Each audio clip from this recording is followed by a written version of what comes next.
terima kasih. Berikan tepuk tangan buat Tuhan kita yang luar biasa. Dan mari kita sambut, tolong pinggir, 2024, tahun 2020 kita deklarasikan sebagai Greater Glory. Mari kita akan siap untuk menyambut tema tahun 2024. Yes. 2021, Time and Change. 2022, 2023, Rest in Excellence. Dan siap 2024. 1, 2, 3.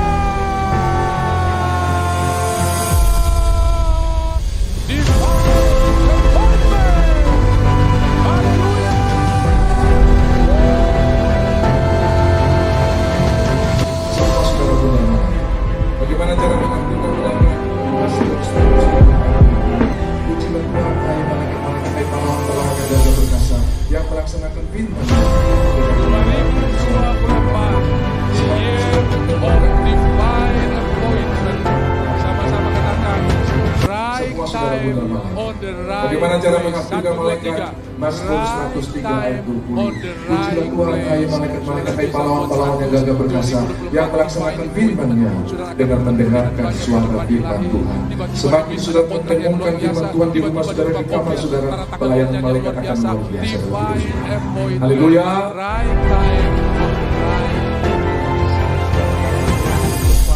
Dengan divine.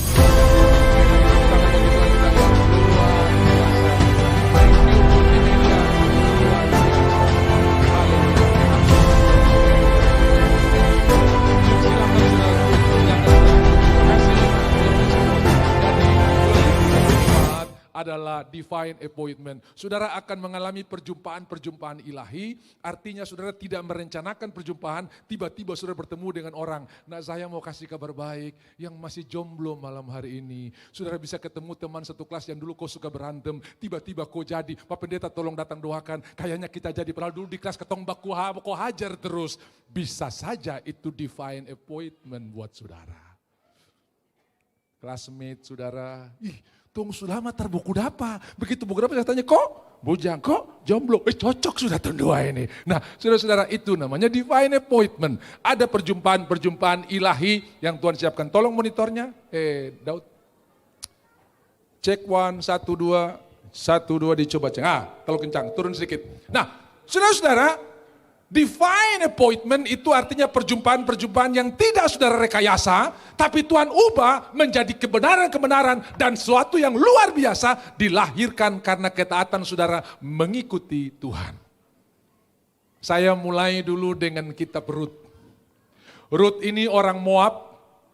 Orang Moab itu tidak boleh masuk dalam jemaatnya Tuhan karena mereka tidak mengizinkan orang Israel lewat di daerahnya. Musa minta izin, air tidak kami ambil, tidak minum, roti tidak kami makan, kalau ada yang kami ambil kami bayar. Orang mau bilang tidak. Musa muter, lalu Yosafat bilang, dulu kalau Musa suhajar bangsa ini saat terdapat masalah. Kenapa Tuhan biarkan Moab masih ada? Karena ada rencana Tuhan buat Moab. Kenapa saudara masih hidup sampai hari ini? Karena ada rencana Tuhan buat saudara. Kenapa saudara, Ayub berkata begini, kenapa saya teramati waktu potong pusar saja atau waktu TK saya menyeberang jalan, auto tabrak saya supaya saya game, supaya saya terlihat persoalan yang begini banyak. Tuhan pertahankan hidup saudara, karena dia mau tunjukkan keselamatan yang luar biasa, karena rencananya belum selesai buat saudara. Yang setuju katakan amin. Jadi di hari Rut dan Orpa akan mengikuti Naomi pulang ke Bethlehem karena suami daripada Naomi pertama meninggal, ya. Lalu anak laki-laki yang ambil orang Moab sebagai istri, Mahlon dan Kilion juga meninggal. Elimelek ayah daripada Mahlon Kilion atau istri, suami daripada Naomi meninggal duluan. Lalu kurang lebih 10 tahun mereka tinggal di sana, si Mahlon dan Kilion ini meninggal. Kemudian terdengarlah kabar di Bethlehem Efrata Tuhan telah memulihkan, dan Naomi bilang, saya mau pulang, kamu tidak usah ikut. Tidak, kami ikut. Lalu di tengah jalan Naomi kasih perkataan begini, dengare, malam ini biar kamu tunggu saya kawin, kamu tidak bisa tunggu saya punya anak lahir lalu kamu kawin dengan dia. Pulang sudah, siapa tahu Tuhan berkati kamu. Lalu Orpa mencium Naomi, dia pulang. Tapi Ruth berkata begini, jangan paksa aku pulang. Di mana engkau pergi di situ aku ikut. Di mana engkau bermalam, di sana aku bermalam. Di mana engkau mati, di situ juga aku mati. Allahmu itu Allahku, Tuhanmu itu Tuhanku. Naomi menggambarkan Roh Kudus dalam pelajaran tipologi. Boas menggambarkan Kristus dan Ruth menggambarkan gereja Tuhan. Dengarkan, mau mengalami divine appointment, taat saja sama pimpinan Roh Kudus. Ada orang bilang begini, Bapak, saya selama ini terdengar-dengar suara Tuhan. Tolongkah berdua Tuhan suara buat saya 2024 apa? Saudara-saudara, Tuhan tidak pernah menahan suaranya. Domba-domba mengenal suaraku. Kenapa saudara sudah lama tidak dengar suara Tuhan? Karena yang Tuhan suruh minggu lalu, bulan lalu, tahun lalu, kau belum bikin-bikin, kau so minta yang baru lagi. Tuhan bilang ampun itu kau ipar kau telah lakukan, kau minta yang baru lagi. Lakukan dulu itu, baru Tuhan kasih yang lain lagi. Amin. Jadi begitu Tuhan sampaikan firman, pergi ke Kerit, pergi ke Sarfat, pergi. Langsung begitu kita lakukan yang progres yang lain-lain. Nah Tuhan tidak kasih tahu, nanti habis Kerit, habis Sarfat, enggak. Taat saja, satu langkah. Tuhan akan tuntun ke langkah-langkah yang lainnya. Suara Tuhan akan datang terus dalam hidup saudara. Begitu saudara melangkah, oh iya ternyata banyak, oh iya ternyata, oh iya. Saudara akan lihat Tuhan kasih kelimpahan yang luar biasa. Jadi Ruth ambil keputusan untuk taat dan akhirnya dia mengalami divine appointment. Kenapa? Begitu sampai di Bethlehem, apa yang terjadi? Musim menuai jelai. Right time. Lalu dia bilang, Mama, saya mau keluar pungut dulu dari kebun-kebun orang-orang yang berbelas kasihan. Silakan nak. Kok bisa dia masuk di kebun Boas? Right place. Siapa yang atur? Bahkan Naomi saja tidak tahu, tidak setel. Kenapa waktu dia pulang, kau bawa banyak sekali. Emangnya kau pungut di mana nih? Itu ada, saya dengar-dengar di Punama Boas. Oh, kau tunggu saja. Orang itu tidak akan berhenti. Nah, saudara-saudara, mulanya Ruth ini cuman ikut di belakang pengerjanya Boas. Lalu Boas tanya, siapa itu begitu rajin? Iya, dia dari pagi sampai siang terberhenti-berhenti, tong kerja istirahat, dia hajar terus. Itu Naomi punya anak mantu. Bilang dia jangan pindah di kebun lain nih, di sini saja. Terus kamu dengar, kamu sengaja-sengaja lepas sedikit. Kenapa? Di dalam tradisi orang Yahudi Tuhan sudah ajarkan, ada hukum Taurat, ada peraturan, maka tidak boleh panen semuanya. Harus sisakan buat orang miskin. Jadi kalau kamu lagi panen buah mangga, jangan kau goyang tuh mangga sampai tinggal daun di pohon. Kasih biar yang lain buat orang-orang susah. Jangan, itu ada ditulis di kitab Imamat. Jangan kau goyang sampai buah zaitun jatuh semua. Kau mesti tinggalkan. Begitu juga kalau kau panen padi, kau mesti kasih biar sedikit-sedikit buat orang miskin. Nanti itu ya Pak Boas berkata, kau sengaja-sengaja taruh. Lalu si Naomi tanya, kau dapat banyak sekali di mana? Di tempatnya Boas. Naomi tidak pernah mengarahkan. Tapi Mazmur 37, langkah orang benar diatur oleh Tuhan. Saya itu tertahu Bapak, tadi saya mau belok kiri tapi tergerak belok kanan. Di kanan itu Tuhan sudah siapkan perjumpaan-perjumpaan ilahi yang luar biasa. Itu disebut divine appointment. Dan saudara akan ada di right time on the right place. Waktu menuai kebunnya Boas. Hari ini Boas masih jadi pegawai honorer. Beberapa hari kemudian si Ruth masih jadi pegawai honorer di perusahaannya Boas. Beberapa hari kemudian orang-orang minta tanda tangan dari Ruth karena dia sudah jadi istri direktur. Baru kemarin saya sengaja buang hasil panen, kok kenapa sekarang saya slip gaji dia yang tanda tangan ini. Tuhan bisa angkat saudara dengan cara yang luar biasa. Kenapa? Karena divine appointment.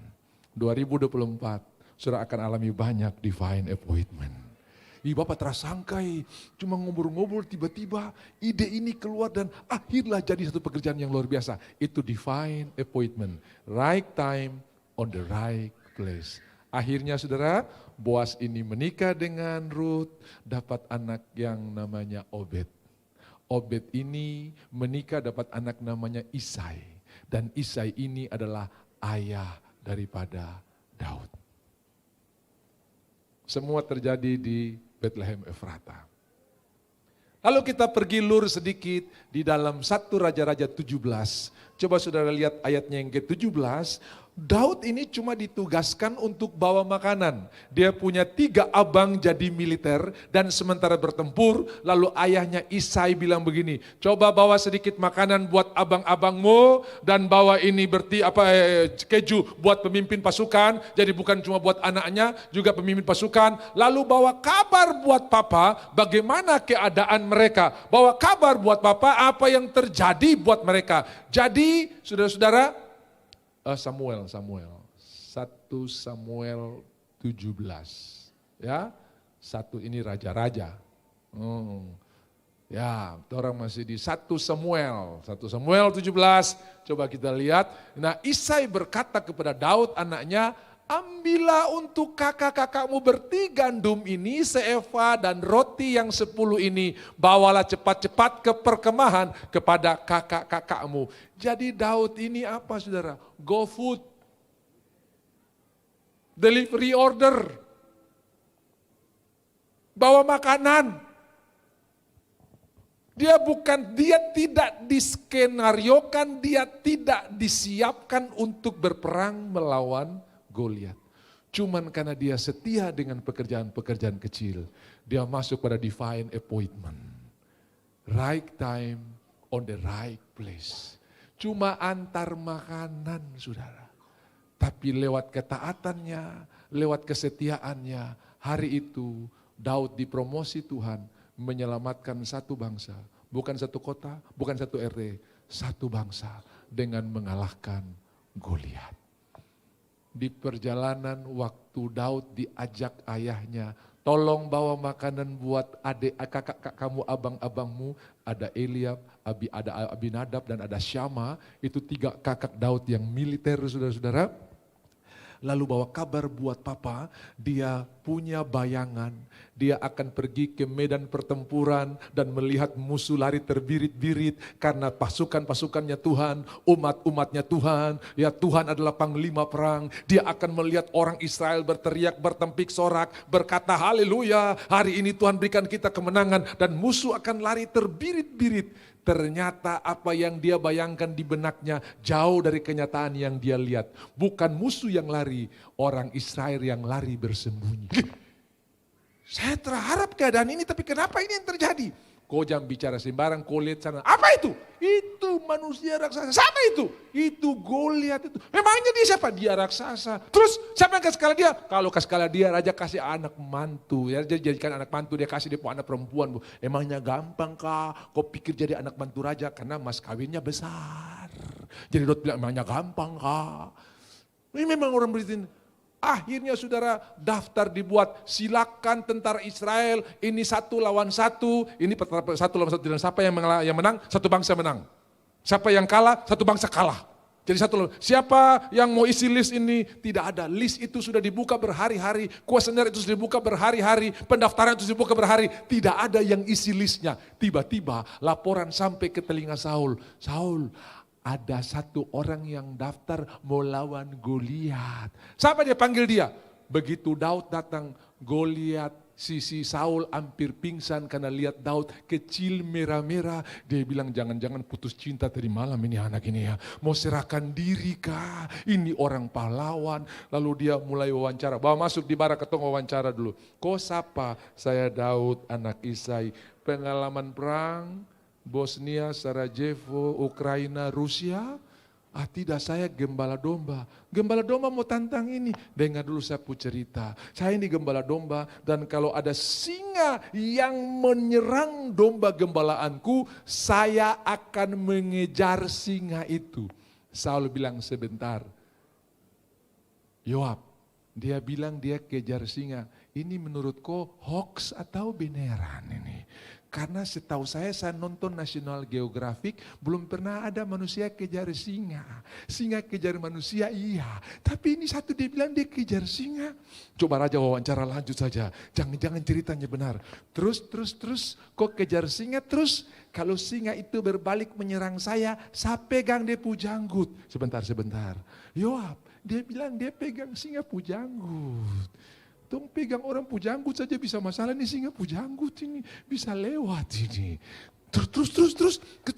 Lalu saya robek mulutnya, saya keluarkan domba itu dan singa itu, saya kasih mati dia, saya bunuh dia. Baik singa maupun beruang, saya hajar. Dan orang Filistin yang tidak bersunat itu akan saya buat sama seperti singa dan beruang yang saya lakukan di tempat penggembalaan saya. Melihat tekad yang begitu kuat daripada Daud, Saul tidak mau patahkan semangatnya. Lalu Saul tawarkan kebaikan. Sudah begini, daripada kau pergi dengan telanjang, saya tawarkan kau sapu perlengkapan perang. Daud agak sungkan, lalu dia coba terima. Semua ajudan pasang pedang kepada Daud, lalu pasang ketopong. Sudah tahu apa yang terjadi? Waktu Daud goyang-goyang kepala, ketopong tinggal di tempat. Karena dia ketopong kebesaran, saudara ya. Lalu waktu Daud berjalan, itu pedang lebih panjang dari dia kaki. Dan dia susah sekali berjalan. Akhirnya dia copot semuanya dan dia kembalikan. Dia bilang, saya tidak bisa perang pakai barang ini. Masing-masing saudara punya warna tersendiri. Tidak usah niru orang lain. Karena setiap saudara unik dan setiap saudara khusus di mata Tuhan. Yang setuju katakan amin. Kalau saudara tahu kebenaran ini, saudara akan terhindar dari penyakit membanding-bandingkan diri dengan orang lain. Itu penyakit. Kenapa dia hidung tinggi baru saya punya kayak kue mangkok ya? Tuhan ini salah produksi kali ya. Dengarkan, biar hidung kayak kue mangkok yang penting ada lubang, saudara ya. Biar tinggi kalau terada lubang kok game over, saudara ya. Cotanya di sebelahku ada lubang toh? Ada. Yang penting ada lubang. Bilang kiri kanan, saya setuju dengan pendeta itu. Mulai hari ini saya akan bersyukur buat wajah saya, buat hidung saya. Tidak usah pergi operasi di Korea kasih naik lagi saudara ya. Ya saya uang banyak ini, pergi sudah kau pergi ke Korea kau kasih naik kau hidung. Sampai di sorga malaikat lapor sama Tuhan Yesus. Saya seukur di hidung tersama dengan file di sorga ini. Siapa tanggung jawab coba. Karena setiap saudara filenya ada di sorga. Engkau membentuk aku dalam kandungan ibuku, tulang-tulangku tidak ada yang tersembunyi bagimu, kejadianku dahsyat dan ajaib, dan jiwaku benar-benar menyadarinya. Mazmur 139 ayat 14. Jadi saudara jadikan Tuhan, depung file ada di sorga. Berani kau roba, dong bilang saya terkenal kau karena file di sini beda dengan kau ini. Saudara-saudara dia suruh pulang roba kas kembali, untung-untung sudah bisa balik lagi di sana.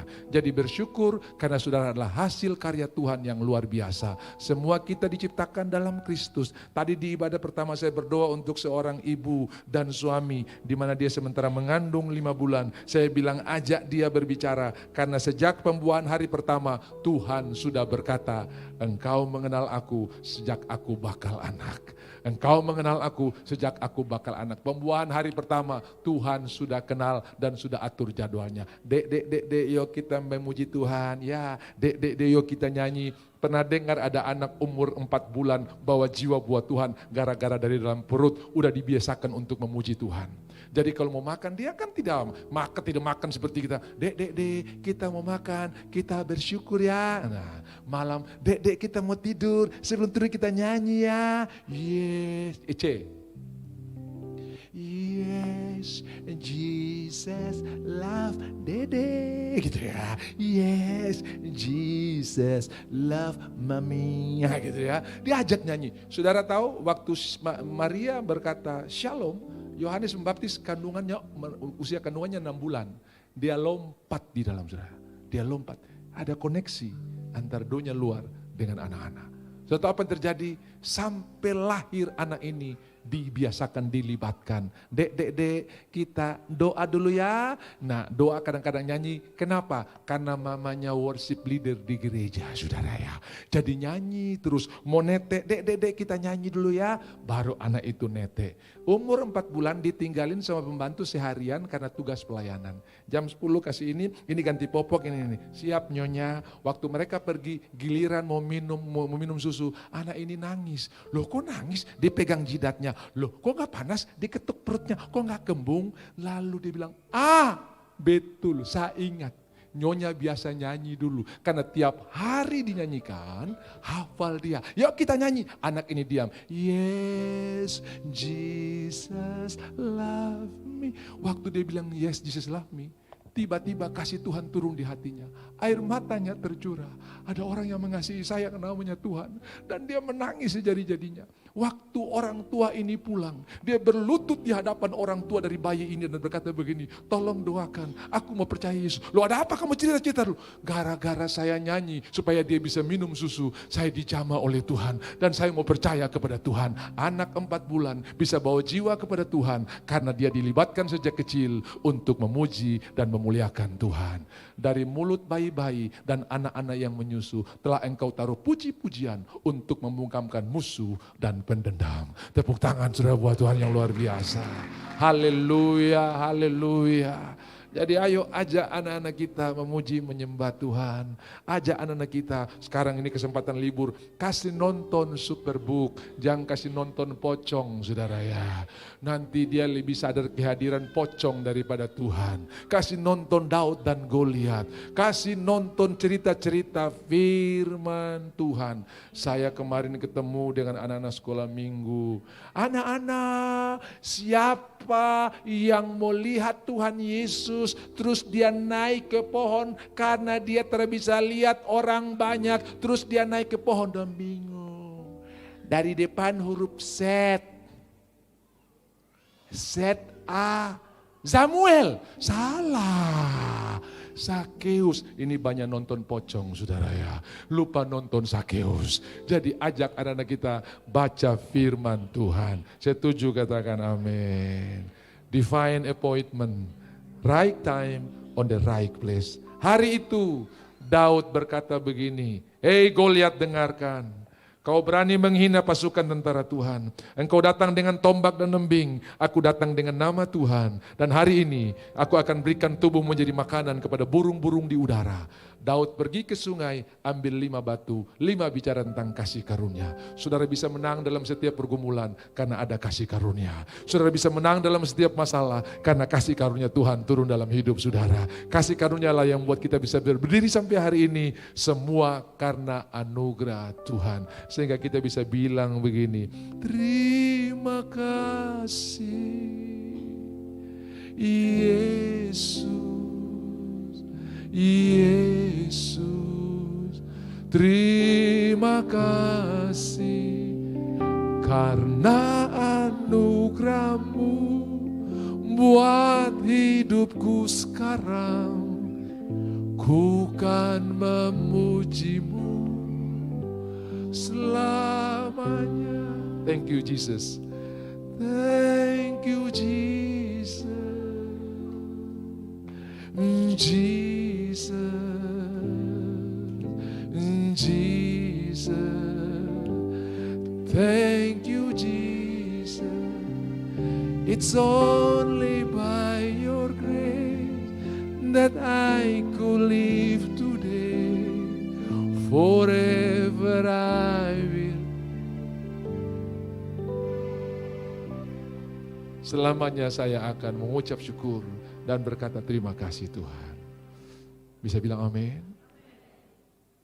Hari ini aku akan memberikan tubuhmu menjadi makanan. Seluruh tubuh Goliat sudah dipenuhi dengan perlengkapan. Ada ketopong, ada baju sirah, semua di kaki lengkap. Tapi hari itu Tuhan masih punya celah di jidat. Saya berpikir mungkin Goliat ketawa karena lihat yang datang anak kecil. Dia ketopong tak angkat, batu tampias langsung masuk saudara ya. Mungkin karena dia ketawa menghina. Tapi apapun terjadi Tuhan sudah punya tempat untuk bisa musuh kita dihancurkan. Setuju katakan amin. Lalu Daud pergi berlari, mengambil pedang daripada Goliat, dia potong lehernya, tubuhnya ditinggalkan jadi makanan burung. Dan dari lembah Terbantin, dia bawa kepala Goliat pergi ke Yerusalem. Dan menurut cerita, menurut tabib-tabib Ibrani, bahwa kepala Goliat itu dikuburkan di sebuah kubur yang disebut Gal Goliat. Gal Goliat yang belakangan menjadi Golgota. Dan 400 tahun kemudian anak Daud yang namanya Yesus, disalibkan di atas kayu salib di Golgota. Genaplah apa yang ditulis nubuatan pertama dalam Alkitab Kejadian 3 ayat 5. Benih dari perempuan ini akan menginjak kepalamu. Salib itu ditancapkan sebagai tindakan profetik di atas kepala Goliat yang lambang daripada musuh. Tes, di sanalah Tuhan membuat kemenangan buat saya dan saudara. Kita lebih daripada pemenang. Katakan amin. Katakan amin. Itu sebabnya Mazmur pasal 8 ayat 37 firman Tuhan memberikan jaminan. Tetapi dalam semuanya kita lebih daripada orang-orang yang menang oleh Dia yang mengasihi kita. Roma 8 ayat yang ke-37. Roma 8 ayatnya yang ke-37. Kita baca bersama-sama. Roma 8 ayatnya yang ke-37 ya. Ini ke kaki di bawah-bawahnya itu nanti kakinya yang menginjak ya. Nah, apa yang terjadi? Roma 8 ayat 31, 2, 3. Tetapi dalam semuanya itu kita lebih daripada orang-orang yang menang. Oleh siapa? Oleh kepintaranmu, oleh ilmumu, oleh kekuatanmu, oleh disiplin ilmumu, oleh keahlianmu, oleh siapa? Oleh Dia yang telah mengasihi kita. Haleluya. Kasih tahu di kiri kanan kau lebih daripada pemenang. Masih ingat ilustrasinya? Saya menantang Manny Pacquiao. Tahu Manny Pacquiao? Petinju terkenal dari Filipina yang orang Manado bilang Manny pakai-pakai, saudara ya.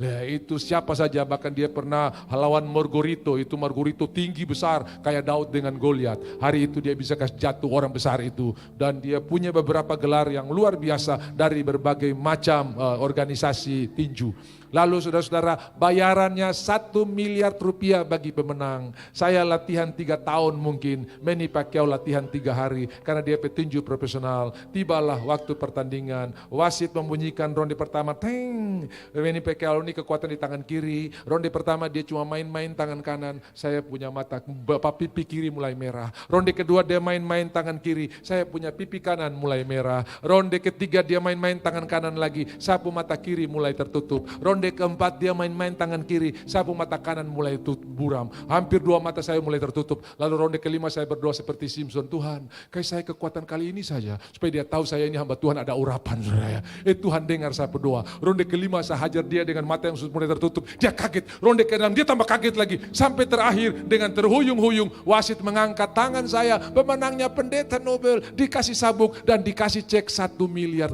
Saya pulang ke rumah terhuyung-huyung. Istri saya tanya, kok dari mana muka nyonyor ancur kayak begini, bertinju terus saya menang. Buktinya mana? Ini ada cek 1 miliar. Ceknya dia ambil, dia isi di dompetnya dia. Saya yang nyonyor, dia yang ambil ceknya. Dia lebih daripada pemenang. 2000 tahun yang lalu Tuhan nyonyor di kayu salib, dan hari ini kita terima ceknya. Setiap kali engkau terima tubuh dan darahnya, ingat ceknya sudah diberikan buat saudara. Kita lebih daripada pemenang. Dia yang hancur di kayu salib, kita yang dapat berkatnya. Kita lebih daripada pemenang. Setuju, katakan amin. Right time on the right place. Apa yang terjadi? Seluruh Israel menang karena Daud yang cuma pengantar makanan. Dia ada di waktu yang tepat dan di saat yang tepat. Di tempat yang tepat. Right time on the right place. Saya mau cerita dulu Yosua pasal 2 karena waktu saya sudah mau habis. Saya memang paling takut jemaat yang matanya kejam, saudara ya. Tapi hari ini saya belum melihat saudara punya mata kejam. Bukan begini, cepat sudah, bukan. Tiap 5 menit lihat jam, itu mata kejam. Ya, jam berapa nih? Jam berapa nih? Itu mata kejam. Dan tadi saya belum melihat, puji Tuhan, puji Tuhan. Saudara ya, berarti saudara masih semangat dengar firman Tuhan, saudara ya. Haleluya. Saya ada janji jam 9 ketemu makan malam, ini sudah jam berapa nih? Jam saya janji. Ini kan malam kunci tahun.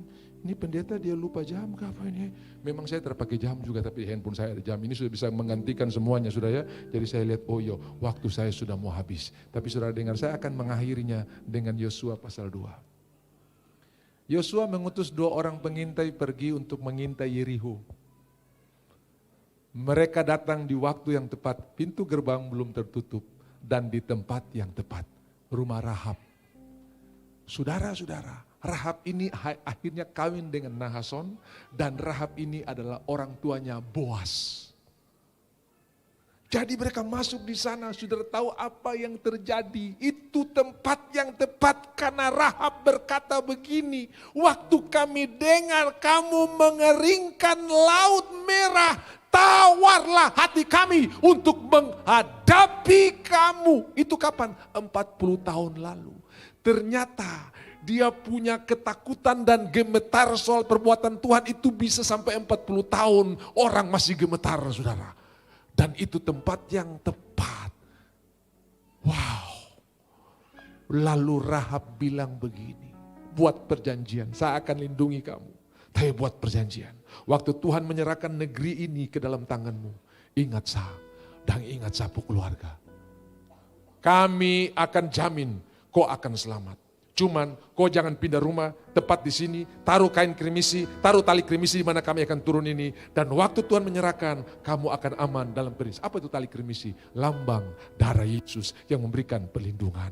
2024 ada goncangan. Orang tumbang sana, orang tumbang sini. Mazmur 91, 1000 rebah di sebelah kiri, berlaksa-laksa di sebelah kanan. Tapi itu tidak akan menimpamu. Engkau hanya menonton saja dan melihat pembalasan dari Tuhan. The right time, on the right place. Misal kita datang di waktu yang tepat dan datang di rumah yang tepat. Tuhan sudah siapkan divine appointment buat saudara. Tidak perlu takut, 1000 rebah di sebelah kiri, berlaksa-laksa di sebelah kanan. Itu tidak akan menimpamu. Saudara akan mengalami pertolongan yang luar biasa. Pemain musik bisa kembali, mari kita bangkit berdiri dan kita berkata, Tuhan terima kasih. Karena aku akan berjumpa dengan kemurahan Tuhan yang luar biasa. Saudara, besok adalah hari pertama di tahun 2024. Saudara tahu kita akan datang ke rumah Tuhan dan menikmati perjamuan kudus disertai dengan pengurapan. Bawa minyak urapan saudara, minyak bimoli, minyak apa saja. Saudara bawa dan kita habis perjamuan, kita mengurapi minta perlindungan daripada Tuhan. Saya pernah menyaksikan ada seorang anak yang kamarnya sangat terganggu dengan binatang yang namanya jangkrik. Dan tiap malam dia hampir tidak bisa tidur karena binatang itu membuat jalur yang cukup meributkan. Lalu orang tua mereka mengambil minyak, lalu mereka mengurapi pintu rumahnya. Sudah tahu apa yang terjadi? Sejak mereka mengurapinya, binatang itu tidak pernah lewat minyak urapan itu. Dan mereka akan mendapati binatang-binatang semua mati di sana. Kenapa? Karena tindakan iman kita percaya kepada Tuhan akan menghasilkan berkat yang luar biasa. Jadi besok kita akan datang ke rumah Tuhan. Kita bawa persembahan sulung, persembahan pertama untuk tahun 2024. Percayalah Tuhan akan membuat perkara-perkara yang luar biasa. Tuhan akan melakukan hal-hal yang luar biasa. Yang setuju katakan amin. B minor.